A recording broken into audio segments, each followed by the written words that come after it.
Hi friends, ഇന്ന് ഞാനൊരു കടലക്കറിയുടെ റെസിപ്പിയുമായിട്ടാണ് വന്നിരിക്കുന്നത്. കണ്ടാലറിയാം, നല്ല കുറുകിയ ചാറോടുകൂടിയ, എന്നാൽ സ്വാദാണെങ്കിൽ പറഞ്ഞറിയിക്കാൻ വയ്യ കേട്ടോ, അത്രയ്ക്ക് സ്വാദോടുകൂടിയ ഒരു കടലക്കറിയാണ്.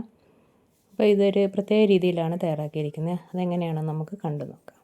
അപ്പോൾ അതിനായിട്ടൊരു കുക്കറിൽ ഞാൻ 1 കപ്പ് കടല കുതിർത്തത് ചേർത്ത് കൊടുത്തിട്ടുണ്ട്. അതിലേക്കൊരിടത്തരം കിഴങ്ങാണ് ചേർത്ത് കൊടുത്തിരിക്കുന്നത്. പിന്നെ ഒരു വലിയ സവോള, പിന്നെ ഒരു 8 അല്ലി വെളുത്തുള്ളി അരിഞ്ഞിട്ടൊന്നുമില്ല കേട്ടോ, അതുപോലെ അങ്ങ് ഇട്ട് കൊടുത്തിരിക്കുകയാണ്. പിന്നെ ഒരു വലിയ തക്കാളി. ഇനി ഇതിലേക്ക് ഒരു 1/4 ടീസ്പൂൺ മഞ്ഞൾപ്പൊടിയും ആവശ്യത്തിന് ഉപ്പും പിന്നെ കടല വേകാൻ ആവശ്യമായ വെള്ളവും കൂടെ ചേർത്തിട്ട് ഒന്ന് മിക്സ് ചെയ്തിട്ട് നമുക്ക് മൂടി വെച്ച് വേവിച്ചെടുക്കാം.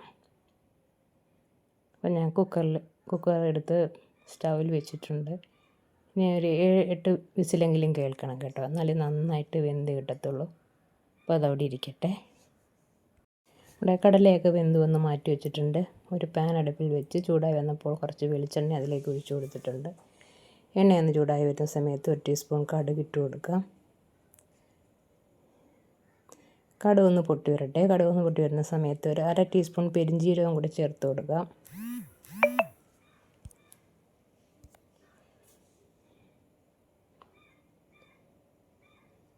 പെരിഞ്ജീരകം ഒന്ന് പൊട്ടി വരട്ടെ. ഈ പൊട്ടി വരുന്ന സമയത്തൊരു 3-4 ഉണക്കമുളക് അതിലേക്ക് ചേർത്ത് കൊടുക്കാം. പിന്നെ കുറച്ച് കറിവേപ്പില. ഇതെല്ലാം ഒന്ന് നന്നായിട്ട് എണ്ണയിലൊന്ന് മൂപ്പിച്ചെടുക്കാം. എല്ലാം മൂത്ത് വരുന്ന സമയത്ത് ഇതിലേക്ക് പൊടികൾ ഇട്ട് കൊടുക്കാം. ഒരു 3 ടീസ്പൂൺ മല്ലിപ്പൊടിയാണ് ആദ്യം ഇട്ട് കൊടുത്തത്. പിന്നെ ഒരു 2 ടീസ്പൂൺ മുളക് പൊടി ചേർത്ത് കൊടുക്കുന്നുണ്ട്. പിന്നെ ഒരു 1/2 ടീസ്പൂൺ ഗരം മസാല പൊടിച്ചതും ഒരു 1/4 ടീസ്പൂൺ മഞ്ഞൾപ്പൊടിയും കൂടി ഇതിലേക്ക് ചേർത്ത് കൊടുക്കുന്നുണ്ട്. ഇതെല്ലാം കൂടെ നന്നായിട്ടൊന്ന് വഴറ്റി കൊടുക്കാം. ആ എണ്ണയിൽ കിടന്ന് നന്നായിട്ടൊന്ന് വഴന്ന് വരട്ടെ അരപ്പെല്ലാം ഒന്ന് വഴന്ന് വരുന്ന സമയത്ത് നമുക്ക് വേവിച്ച് വെച്ചിരിക്കുന്ന കടല, കിഴങ്ങ് ഇതെല്ലാം കൂടെ ചേർത്ത് കൊടുക്കാം. എന്നിട്ട് ഇത് നന്നായിട്ടൊന്ന് മിക്സ് ചെയ്ത് കൊടുക്കുക. ആ കിഴങ്ങൊക്കെ ഒന്ന് ഉടച്ചു കൊടുക്കണം കേട്ടോ. കിഴങ്ങെല്ലാം ഒന്ന് ഉടഞ്ഞ് ചേരുമ്പോഴാണ് നമ്മുടെ കടലക്കറി കുറുകി കിട്ടുന്നതും അതുപോലെ തന്നെ എന്തോ ഒരു ടേസ്റ്റാണെന്നറിയാമോ. ചോറിൻ്റെ കൂടെയും ചപ്പാത്തിയുടെ കൂടെയും അപ്പത്തിൻ്റെ എന്തിൻ്റെ കൂടെ വേണമെങ്കിലും കഴിക്കാൻ പറ്റിയ ഒരു കടലക്കറിയാണ്. അപ്പോൾ ഒന്ന് തിളച്ച് വരട്ടെ. തിളച്ച് വരുന്ന സമയത്ത് നമുക്കിതിലേക്ക് കുറച്ച് മല്ലിയിലയും കൂടെ ചേർത്ത് കൊടുക്കാം. അപ്പോൾ നന്നായിട്ടൊന്ന് തിളച്ച് വരുമ്പോഴത്തേക്കും കറി കുറച്ചും കൂടെ കുറുകി വരും കേട്ടോ. അപ്പോൾ ഒന്ന് മൂടി വെച്ച് കൊടുക്കാം.